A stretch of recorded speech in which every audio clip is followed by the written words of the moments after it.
کوئی انگلی نہ اٹھائے کہ انہوں نے پیسے کے لیے یہ سب کچھ کیا, دولت کے لیے یہ سب کچھ کیا, کوئی انگلی نہ اٹھائے آپ پر.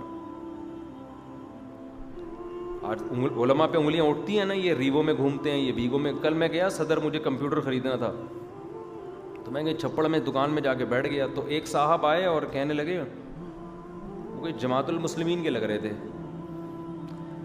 بار بار طنز کر رہے ہیں نا ہمارے گارڈ پر بھی, گاڑی پر بھی بار بار طنز, کہ وہ جو ٹی ایل پی کے صدر تھے نا خادم حسین, ان کے بیٹے نے سنا ہے ویگو خرید, مجھے بتا رہے ہیں ان کے بیٹے نے سنا ہے ویگو خرید لی ہے. مجھے کہہ رہے ہیں طنز کس پہ ہو رہا ہے میرے, میں سمجھ گیا کہ یہ ٹی ایل پی کے حوالے سے ہمیں سمجھا رہے ہیں کہ تم نے بھی لے لی ہے.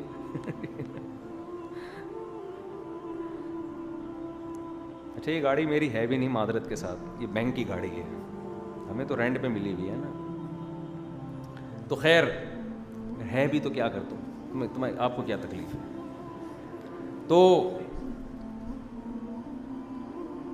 مجھے کہنے لگے کہ خادم حسین رضوی صاحب کے بیٹے نے کیا خرید لی ہے, ویگو. کہنے لگے کہ ایک صاحب نے نیچے کمنٹس کیے کہ خادم حسین رضوی صاحب کے بیٹے کا نام کیا ہے, جو بھی سعد رضوی صاحب. کہتے ہیں میں نے دیکھا کہ نیچے کسی نے کمنٹس کیے, مولانا سعد رضوی صاحب آپ ویگو میں گھومیں, ہم اچار روٹی کھا کے گزارا کر لیں گے. آپ ویگو میں گھومیں, ہم اچار روٹی پہ گزارا کر لیں گے. یعنی طنز کیا نا کہ یار تم مولوی لوگ ویگو میں گھوم رہے ہو, اور کہنے لگے کہ وہ ان کے ساتھ رضوی صاحب نے پیچھے گارڈ بھی رکھے ہوئے ویگو میں, اور بڑی ٹھاٹ باٹ اور بڑے عشق رسول میں بڑے ٹھاٹ باٹ. تو اصل میں سعد رضوی صاحب کا لیبل لگا کے سمجھا کس کو رہے تھے, اور اپنی غربت بیچارے بتا رہے تھے کہ ہم اچار روٹی پہ گزارا کر لیں گے. مفتی صاحب آپ کس پہ گھومیں, گارڈوں کے ساتھ. میں نے ان کو جواب نہیں دیا, لیکن میں نے کہا میں جواب ریکارڈ ضرور کرواؤں گا, کیونکہ یہ اعتراضات بہت سارے لوگوں کو علماء پہ ہوتے رہتے ہیں. کوئی ریوو میں گھوم رہا ہے, کوئی ویگو میں گھوم رہا ہے, کوئی جہاز میں کہاں جا رہا ہے یہ نہیں بتاؤں گا, کوئی کہاں جا رہا ہے, یہ سب کچھ جو ہے. دیکھو اگر کوئی حلال پیسوں سے ریوو میں, ویگو میں, ہیلی کاپٹر میں, جہاز میں, لینڈ کروزر میں حلال پیسوں سے گھوم رہا ہے نا, کوئی حرام ثابت نہیں ہے اس کے اوپر, تو گھومنے دو اس کو. چاہے وہ راکٹ میں گھوم رہا ہے, وہ مریخ پہ جا رہا ہے, وہ چاند پہ جا رہا ہے. ہمارے نبی آخری نبی تھے, تو اللہ نے آپ کو ایسا بنایا کہ کل کوئی غیر مسلم آپ پر انگلی نہ اٹھا سکے. لیکن یہ کوئی صرف اتنی بات حق کا معیار نہیں ہے. سلیمان علیہ الصلاۃ والسلام وہ بھی تو اللہ کے پیغمبر تھے, کیسی ٹھاٹھ والی زندگی تھی ان کی. اور صرف ٹھاٹ باٹ نہیں تھے, وہ اللہ کی نعمت کا اظہار بھی کرتے تھے.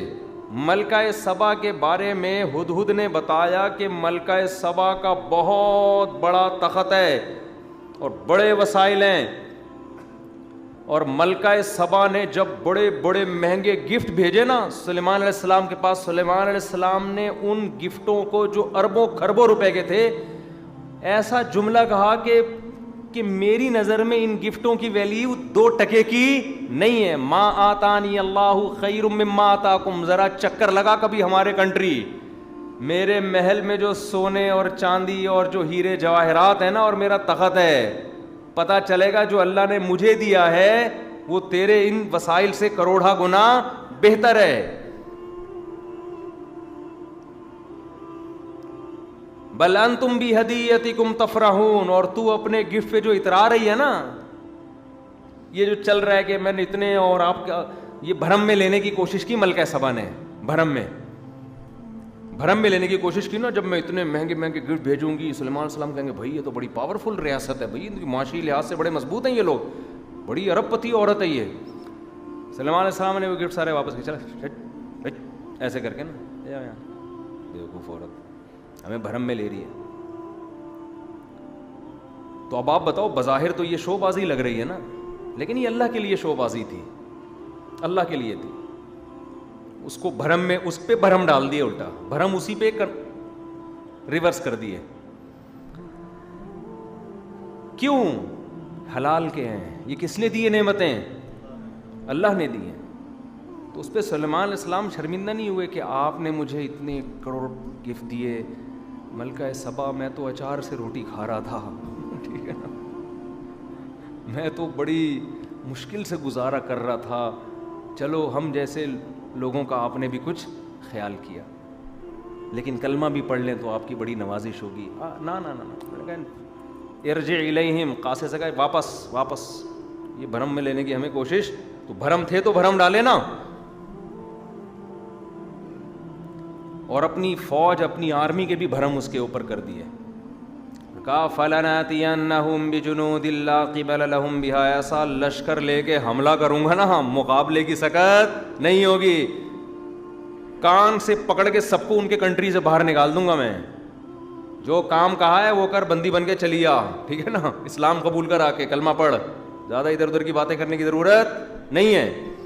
وہ ڈر گئی. وہ پھر مزید بھرم میں لینے کے لیے نا اپنا محل دکھایا, اتنا خوبصورت تالاب بنایا, اس کے اوپر شیشے کا فرش اتنا خوبصورت کہ ان جو گلاسز تھے اس میں اور پانی میں کوئی فرق نہیں تھا. اس دور میں ایسی ٹیکنالوجی کہاں سے آئی ہوگی؟ حضرت سلیمان علیہ السلام یہ بھی کر سکتے تھے کہ ایک منجی ٹوٹی ہوئی چارپائی بچھا دیتے کہ ملکہ سبا ادھر آ کے بیٹھے گی تو میں سامنے بیٹھ کے اس کو تبلیغ کروں گا. حضرت سلیمان علیہ السلام کو پتا تھا کہ بادشاہوں پہ جو بھرم ڈالے جاتے ہیں وہ کون سے ہوتے ہیں؟ بادشاہانہ ہوتے ہیں, شاہانہ بھرم ہوتے ہیں. تو شاہانہ بھرم ڈالو اس کے اوپر, اس سے اسی کی زبان میں بات کرو. تو جب اس کو بلایا ہے تو وہ جو تالاب تھا نا اس کے اوپر شیشے کا فرش, اتنا تالاب تھا, ہاں, ممرد من قواریر, شیشے کے فرش تھا اس کے اوپر,